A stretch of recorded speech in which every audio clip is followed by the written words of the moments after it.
Ahead of today's heavy rain, many people took advantage of that warm weather by spending time outdoors.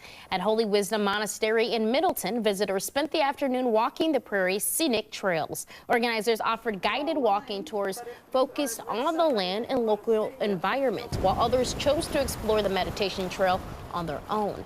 The grounds include prairie woods and wetlands, all part of the monastery's mission to care for the earth. We find that taking a hike on restored land is like just kind of naturally restoring to the spirit. Holy Wisdom has more than 4 miles of trails open to the public. As we head into the rainy season, these tours offered a great way to enjoy the calm before the storm.